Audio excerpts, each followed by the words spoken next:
Hello everybody and welcome. Thank you so much for joining me here today. In today's video, we are going to be talking about kites and how to find the area of a kite. Now, we're not talking about the thing you fly in the sky at a park.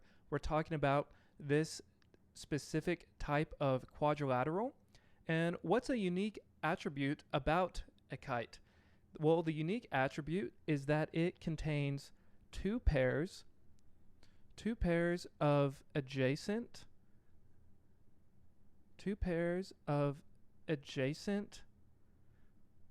and congruent sides. So what exactly does that mean?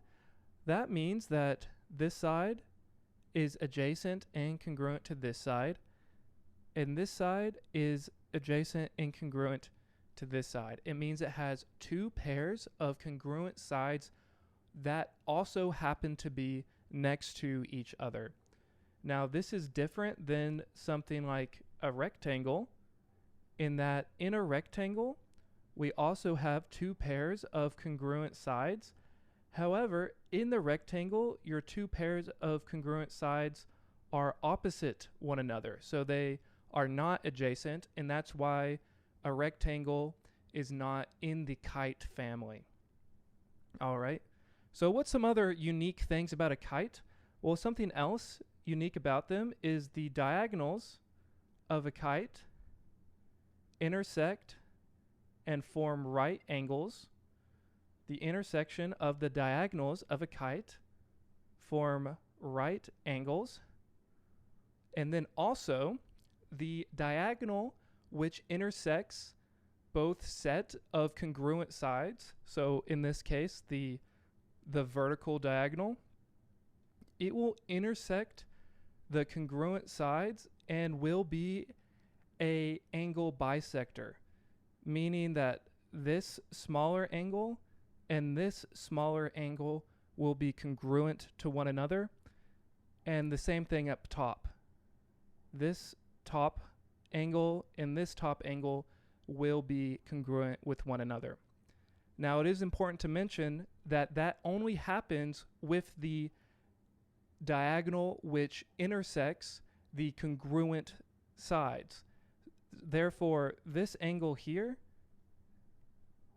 and this angle here, they are not the same value, okay? So the angle bisector only happens with the diagonal which intersects the two pairs of congruent sides. Okay, excellent. So let's move forward and talk about how to solve for the area of a kite. So here we have a kite drawn out, and let's just think for a moment, how could we solve for the area of this shape? What would be your strategy? Okay, and hopefully you're looking at this shape and you're thinking, okay, well, if I, draw my diagonal, I can split this shape up into two triangles. And I know how to deal with a triangle because I know that a triangle's area is just the base times the height divided by 2, or times 1/2. And so I can find the base and the height for both of these triangles, find the area for both of the triangles respectively, and then therefore I can find the full area of the kite. Okay, so let's go ahead and split up our kite, and let's see if we can find a formula for the area of a kite. So here, this distance here is our vertical diagonal for this kite. So we'll call it D1. We'll call it D1. And D1 also happens to be the base for both of these triangles. Okay? Let's call the height for this triangle, let's call it A, and we can call the height for this triangle B. So let's call this A, and let's call this B. So let's go ahead and solve for the area. What would it look like? Well, on this left-hand side, we have that the area is going to be D1 times A divided by 2. And the area for this triangle on the right is going to be D1, which is our base, times the height divided by 2. And then we're going to add these two areas together in order to get the area for our kite. Now notice that there's a lot of similar things in common. So what we can end up doing is we can factor out the D1 over 2 and multiply it against A plus B. And this will be our area for our kite. Now also notice that A plus B equals our second diagonal. It equals our second diagonal. If we push our kite together again, we are going to have A plus B being equal to our second diagonal. Therefore, the area for our kite is going to be D1 times D2 all over 2. And this is the formula for the area of a kite. Okay, now that we've found the formula for area of a kite, let's solve a couple practice problems and see it in action. So let's draw another kite. Let's check it out. Here I'm going to draw it up and down this time. So here we go. This looks good. Here we have some kite, and let's label this side 10. Let's also go ahead and draw our diagonals, because we know we're going to need our diagonals in order to solve for the area. So let's call that length 10. Let's call this length 8, and this length 17. Okay, so how are we going to solve for the area of this kite? Well, we need to find our two diagonal lengths, and then we can multiply them together and divide by 2 in order to find our area. Okay, remember the properties of the kite. Remember that a kite is made up of two pairs of congruent sides, which are adjacent to one another. Therefore, this value and this value are going to be the same. So this is also 10, and this side length is going to be equal to this side length. Therefore, this side length is also 17. Okay, so if we wanted to find the perimeter of our kite, we would just do 10 plus 10 plus 17 plus 17 and get 54. However, we're looking for our area, so we need to find these diagonal lengths. Okay, so if we pull out this top right triangle, let's kind of pull it out and see exactly what we're looking with. So I'm taking this triangle and redrawing it over here just to give us some room. Here, we can solve for this length by using Pythagorean's theorem, such that a squared plus b squared is equal to c squared.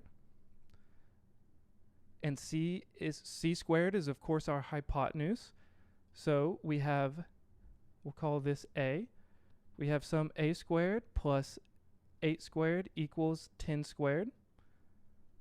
This is of course 164. And whenever you subtract 64 from both sides, we'll get 36. So a squared is 36. So that means that a is equal to 6. So this height is 6. Also, if you recognize that this is one of our Pythagorean triples, this is a 3, 4, 5 triangle scaled up by a factor of 2, making it a 6, 8, 10 triangle. If you recognize that and got the height quicker than I did, give yourself a pat on the back. That's excellent. However, if you didn't recognize the Pythagorean triple, you would just use it, you would just solve it how we did just now with Pythagorean's theorem. Okay, so we know that this height is 6. Now let's clean this up a bit. Let's clean this up a bit. Erase this triangle. Okay. Okay. Now let's pull out this triangle. What do we got?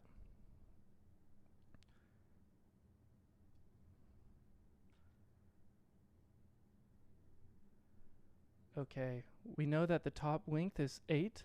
We know the hypotenuse is 17. And let's solve for the height. Here, let's call it A again. And we can use Pythagorean's theorem that a squared plus 8 squared is going to be equal to 17 squared. So we have a squared plus 64 is going to be equal to 289. We can subtract 64 from both sides to get a squared is equal to 225.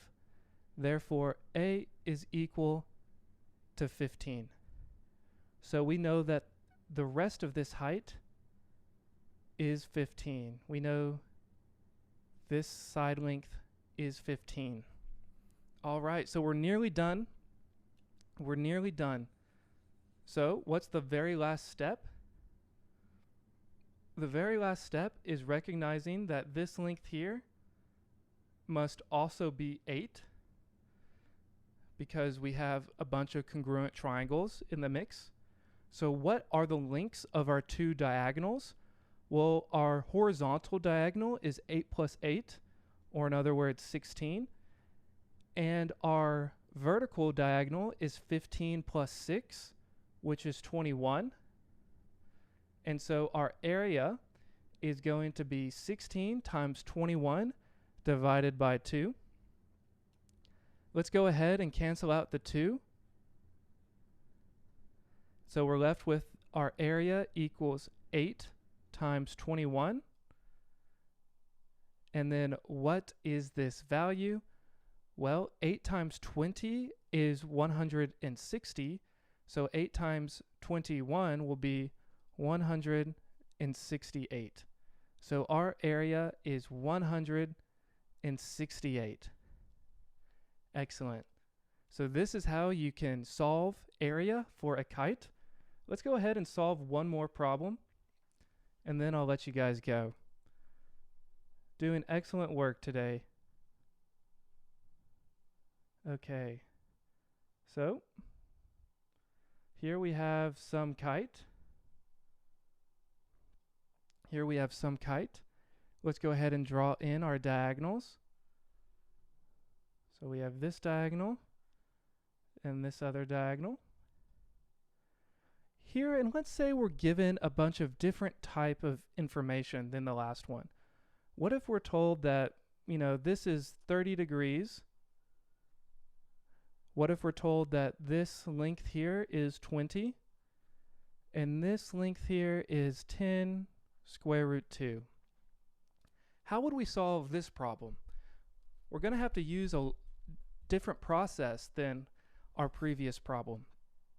So again, hopefully we remember that our diagonals intersect at 90-degree angles. Our diagonals are perpendicular to one another. And so here we can see that this is a 30, 60, 90 triangle. So this is one of our special right triangles that we should definitely know.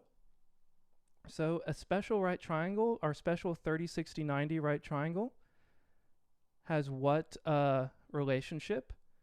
Well, the relationship for our 30, 60, 90 triangle is that the angle opposite the 30-degree side, or the side opposite the 30-degree angle, is just S. The side opposite the 60-degree angle is some S times square root 3. Times square root 3. and the side length opposite our 90-degree angle or our hypotenuse is 2s. So in this instance, our 20 relates to our hypotenuse. It is our 2s. So 20 is equal to our 2s.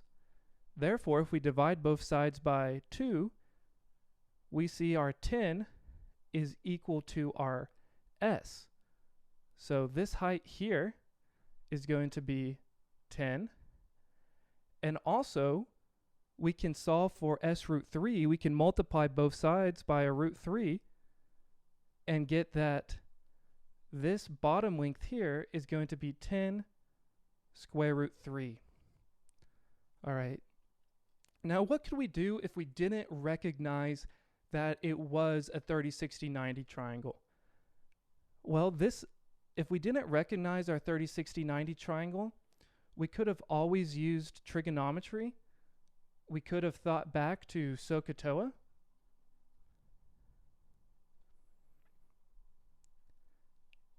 And we could have said, hey, the sine of 30 degrees is equal to the opposite, which is this unknown side, so we'll call it x, over our hypotenuse, which is 20 degrees. And then you could have multiplied both sides by 20 and gotten 20 times the sine of 30 is equal to x. And then you could either plug this into your calculator or look at your unit circle, and you would find out that the sine of 30 is 1/2. 20 times 1/2 is 10. And so you can also use trigonometry in order to solve these links. So I just wanted to point that out for you guys, just in case either you didn't know or remember your special 30, 60, 90 triangle, or what if you had a problem where this was 25 degrees? Then you would have to use trigonometry. Okay, so let's finish out this problem. So we know that this is 10 root 3. We found this height to be 10. That means this height must also be 10. So lastly, we're just looking for this top part of our horizontal diagonal. So if I pull out this top left triangle, I have something like this, where the hypotenuse is 10 root 2, and this is 10, and this is some unknown value. So again, I can use Pythagorean's theorem to solve for this, okay, such that x squared plus 10 squared is equal to 10 root 2 all squared. 10 root 2 squared is going to be 200. 10 squared is 100. So that means x squared, once we subtract 100 from both sides, is equal to 100. And so x is 10 as well. Okay. And you could maybe also notice that this is a 45, 45, 90 triangle. Okay, but we solved using Pythagorean's theorem. We found this top part of our horizontal diagonal to be 10. Now let's finish out with to find our area. So again, our area for a kite is equal to our diagonal 1 times our diagonal 2 divided by 2. Our horizontal diagonal is 10 plus 10 root 3. So I'm just going to write that, 10 plus 10 root 3.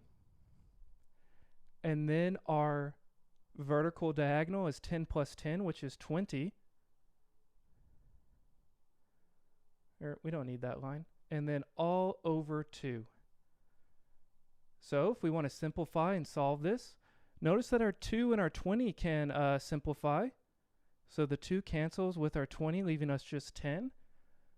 And then we can distribute this 10 to both of our terms, and we get 100 plus 100 times the square root of 3. And if we want a full number, so this is it in the most simplified form, but if we wanted a number, we can plug it into a calculator. So let's pull up our calculator, and we see that 100 plus 100 times the square root of 3 is equal to 273.2. So this is the value, 273.2. There you have it, guys. Excellent, excellent. So before I let you go, I want to give you a little bit of bonus content. This is something that I think is really cool, and you might find it useful as well. This is a second way to solve for the area of a kite. This is a second way to solve for the area of a kite. So let's clean this up. So I'm going to leave the 273.2 so we know exactly what the area is. So here, let's clean all these markings up. Okay, so let's say we have the same problem. We knew that this was side length 20. We knew that this was side length 10 root 2. And we told you that this was 30 degrees. Okay, so another way to solve for area for a kite is A times B times the sine of angle C. And if you want to know why this is a formula, I have another video that I'll link down in the description below explaining why this works as a formula for a kite. But in essence, it has to do with the fact that another formula for the area of a triangle is this same thing divided by 2. And since a kite is really just 2 congruent triangles smushed together, you'll take this formula for an area of a triangle, multiply it by 2, and it cancels this out, leaving just A times B times sine of C. Now, it's important to recognize that A and B are 2 sides of your kite which are not congruent. So A and B must be different values, and then C is the angle in between A and B. Okay, so in other words, 20 can be our A, 10 root 2 can be our B, and then this full angle is our C. So we need to find that full angle. Well, we know this part of this full angle is 60 degrees. And then we would need to solve for this side, for this angle here. Now we've already done work in the problem, so we already know that this is a 45-degree angle. So we know that this full angle C is 105 degrees. So we can plug it in, 20 times 10 root 2 times sine of 105 degrees. And let's plug that into our calculator to see if we get the same value. Okay, so again, this is 20 times 10 times the square root of 2 times sine of 105 degrees. And look at that, we got the exact same value. So I just wanted to show this secondary area formula for you guys who stayed till the very end. Thank you so much for joining me here today. Hit that subscribe button, hit that like button, share this video with a friend, and I will see you in the next video.